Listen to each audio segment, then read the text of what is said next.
So, like I mentioned at the beginning of the show, I mentioned that randomly I just asked someone if the person knows you. Yeah. And the person ended up singing a song of yours. Okay. And that's so interesting that you're not based here, but you have so many people who are interested in what you do, especially your gift. But I started here. Well, but currently, not It's only here. been 2 years. If anything, 2 years. I've done it for longer in Ghana. Do you know what happened in than Ghana? any- Ghana, just within a month or even 2 weeks, if you don't release song, you'll be forgotten. No, in fact, no, you're no, fast gone. No. So, I don't operate within the system. okay. Like, But how does that make you feel? I mean, honestly, I just feel like it's God. I remember even when I was here in Ghana, there was a period of time when, to me, you have drought season when no one is Right. inviting you to do anything, That's right. go anywhere, you're just in your house. And I would go to like the mall or just anywhere, and people would be like, "Oh my God, you're everywhere! You are doing amazing." I'm like, "What? I'm in my house. I've been in my house for the past month or 2 months." So sometimes it's like you never know where music travels. that's right. You never know where your song goes to. So you could be in your house, but maybe out it's there. just it's walking around. That's right. So yeah, maybe. I mean, I would just say, I believe it's God that's doing it. So, that makes me happy, obviously, because when you work on stuff, you want to know that it's going somewhere. At least it's not staying with you in your bedroom. That's right. So that's a good sign, So that's definitely good news to hear that. Right, so besides music, what do you do? Oh, it just depends on the time, the season. Control yourself. It just. I like that answer, And when I heard that Niiella was coming, I just knew I was going to get like a bunch of very real answers because Yes, yeah. she's just not like pretentious about anything. She just give you. Yeah, you mentioned something too, but maybe we'll come back to She it. just let you have it. So I like that answer. Yeah, No, it but is what it that's is. very realistic. So before I used to like have a natural hair salon here in Ghana, but I don't do that anymore. I just decided that I want to use my CC for other things. It's pinning me. So recently, when I was in the UK, I was doing healthcare, so looking after people with learning disabilities, or like teenagers they can't live with their parents for one reason or the other, and so because of that, they're in a supported living. So you just help them, make sure that they're okay, you check up on them, that kind of thing. But then I wear so many hats. It just depends on the day and time, from editing videos to. I mean, at some point, I was sewing clothes. I decided that one too. It's not my calling. It's not my anointing. So I put a sewing machine somewhere. So it just depends on the day and the time. Sometimes I'm project manager for other people. Sometimes I'm promotion work for other people. Sometimes I'm helping other people fix their Instagrams. It's just, what do you need? If I can help. No, honestly, if I can help with something, Right. I would do it. Yeah, I'm very creative, and I don't understand no. But this indicates that Alex. You didn't hear that? She doesn't Very understand. powerful No, statement. yeah. I understand no. Like if I talk to a video person, the person's like, "Oh, I'm charging you this much." I say, "Oh, God bless you." I'll go and rent a camera, and I'll tell my friends to stand behind the cameras. I'll look at the angles, and then I'll go and stand in front. No, there's no such thing as no. Yeah, that's right. All right, that's quite an interesting answer. But how about people also have the mindset that once you do so many things at a time or at a go, it becomes so difficult for you to align yourself with a particular stuff and to master it. Yeah. What do you make of that? I think that is true because growing up, I was exactly the same. I wanted to be everything. I wanted to be a poet. I wanted to be a writer. I wanted to be a dancer. I wanted to be a nurse just because of the uniform. And then I realized later on that actually, no, that's not what I want to be. And then I wanted to be so many different things. And it was quite difficult because it was like, which one do I actually do? To be honest, singer wasn't one of them.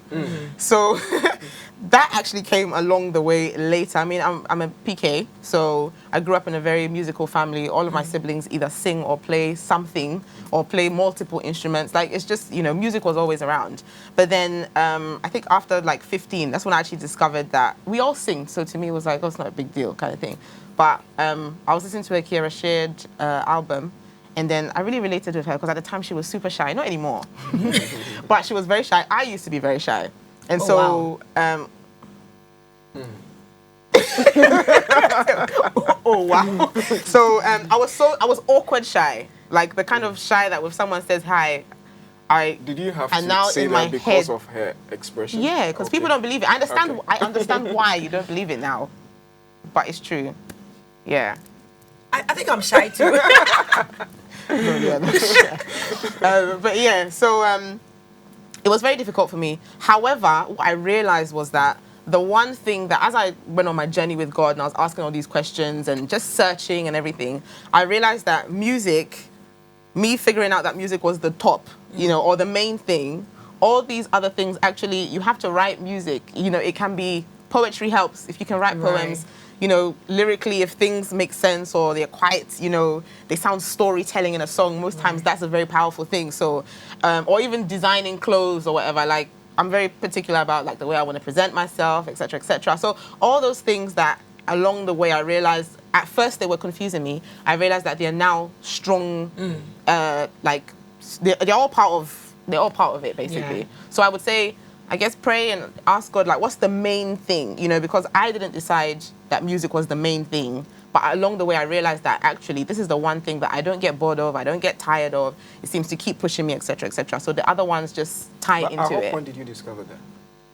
It took a while. So between 15 is when I figured out that I could actually sing, because I was singing along to the track, and then I was like, wait a minute, I'm singing along to Kiera. I think Kiera is amazing.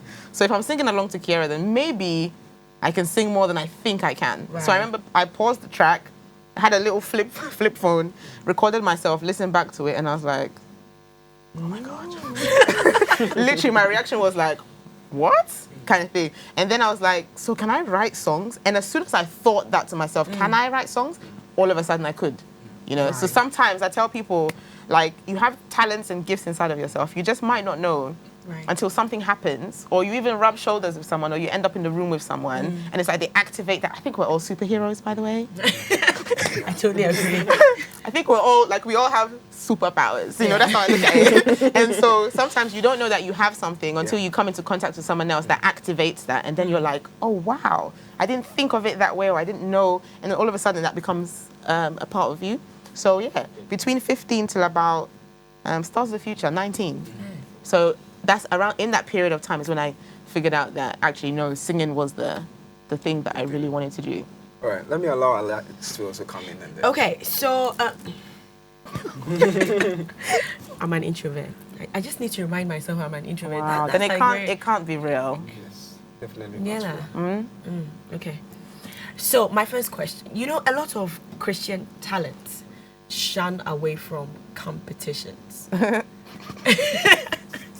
And interestingly, you actually began your outdooring from a competition perspective, Stars of the Future, and then recently we had you on Sunday Best. Correct. So I just want to ask, what inspires you to actually get into that space? Because, you know, it's one space that a lot of Christian talents don't want to get themselves involved in. So when I went to Stars of the Future, I wouldn't have called myself a Christian at the time. Okay. Because I was still figuring things out, still asking questions. I wasn't even sure. I was literally going through a phase where I was like, I'm not even sure if God is real anymore, because I grew up in a Christian family. I mean, I've seen all kinds of crazy things, literally, miracles and all that sort. But then when I got to high school, college and everything, I realized that, like, there's a whole world out there. People are living life. If anything, I have more problems, I did anyway, than the people that are in the world. Yeah. So I was like, is this thing a scam? Like, is this thing a scam? Is it even real? So I started asking so many questions. But long story short about that anyway, like full circle moment, like 10 years down the line, actually speaking to a lot of friends and stuff, I realized that, no, people have issues, but when they come into like a social setting, everyone puts their best foot forward. That's right. So it turns out that, like, some of my friends were in gangs. Some of them had no idea.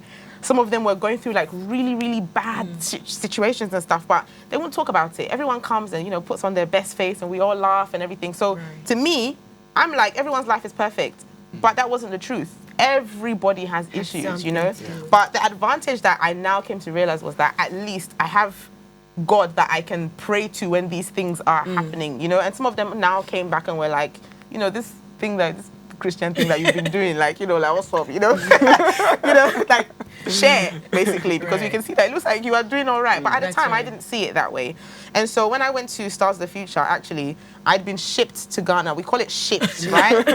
And this is when your parent has had enough of you and they basically throw you to Africa because you are so, well, I wasn't like bad, but I think the fact that I was also a girl and I was getting into trouble. And then the last straw for my mom was the fact that I got arrested. I got arrested for shoplifting. You know, the logic behind it was, I have £10. I wanted, it was like makeup, right? I have £10, here's makeup. If I pay for it, £10 is gone, but I have the makeup. But if I take it, I have the makeup and I have £10. It makes a lot of sense, right? So I got caught basically, long story short. Even with that one, when the police came for me, we all walked backward to the car. I didn't even run. Because in my head, I was like, this was so stupid. So they were like, should we put you in handcuffs or shit? And I was like, oh, no problem. Let's go to the car calmly. You know, but obviously I told my mom some stories. Someone didn't like me, set me up, put the thing in my bag. And so that's why they caught me. And my mom was just looking at me. And after that, so I got shipped to Ghana. So I was here for about a year. I didn't have anything to do with my life, you know, dropped out of college.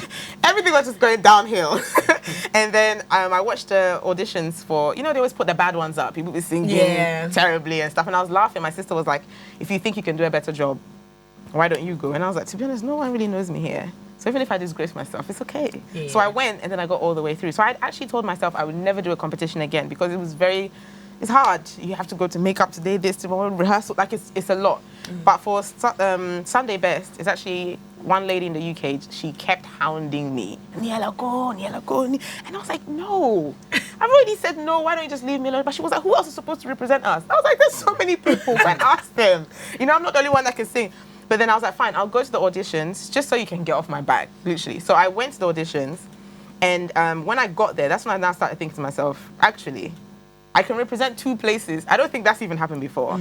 I can represent the UK, which is a big deal, and I can also represent Ghana, Africa. And I was just like, if I can inspire somebody else, that if you work on your craft to a particular point, you can compete with top dogs in other places, countries, that you can go far. Then even if I won't do it for myself, let me do it for someone else. That's right. And that's actually what motivated me to go. And then I got selected, and then I ended up going to America. Wow. Yeah. That's a very inspiring story. Yes, very, very interesting. Have stories for days, guys. Very interesting one. Well, we just have some few minutes to go, but there are very important questions I would like to ask. Okay. Before we come down to your upcoming events or service or worship service, as you put it. So, I mean, you have been in Ghana. You started your music career in Ghana. Yeah. You moved to the UK. And then now you're back in Ghana. Yeah. What assessment do you make of our music industry as compared to UK? Well, I would say that it has grown a lot. Okay. Like in Ghana. I would definitely say that things are better. You know? It's true. Things are better. And I feel like social media has also allowed or disallowed other people that were squeezing our necks. They can't squeeze it so much anymore because regardless of if you play my music or not, social media can take my music anywhere. And so I feel like the introduction of social media has also kind of loosened things up. So because things were really hard before, it was literally just radio or TV. So if you don't have a plug to get in somewhere, some shape, somehow, you really struggle. But now I could never go on TV and I could still make it, you know? So I feel like that alone takes some pressure off of the music industry and should encourage a lot of upcoming people as well, that even if you don't have all the links and the plugs and whatever, you can sing a song and tag someone like Chandler Moore. And if he decides to repost it, that's great for you. You know, so I know people keep asking me this question, like, what do you think of the industry? And for me, the focus is not so much on that. Do your thing, work hard, connect with your peers, support each other. And I tell people, you don't have to be best friends with every musician, but at least be cool with, you know, because some of us are very different. We are all at different levels in our journey, you know, so some people might bite you.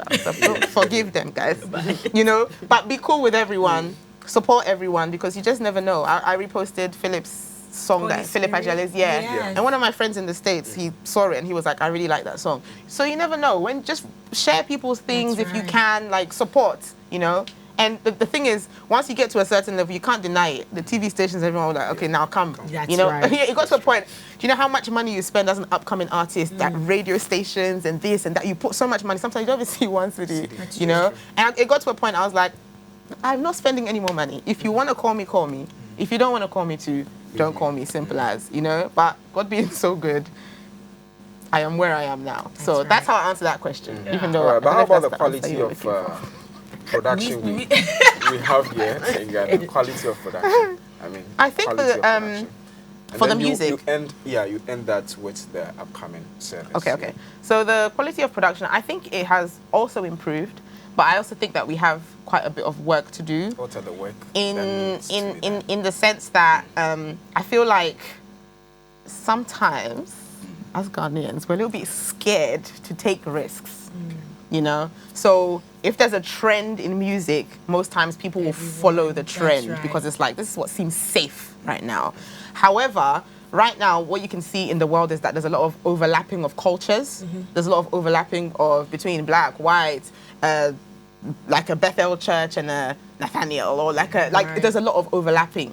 So you have to really be true to your sound, you know. So I wouldn't blame the production per se, because at the same time, too, if this is what I brought to you, that's what you produce, you know. But if I have a particular sound and I'm like, no, this is what I'm looking for, then the production will also change. So I would encourage people to figure out what your sound is and stay true to that, because you just never know. The trend might pass, but then your sound will be the next trend. That's right. And then you'll be at the forefront of that. But because you followed the last trend, you don't know that your sound could have been. So now you're back with the last trend. So just, you know. Right. Totally true. Yeah.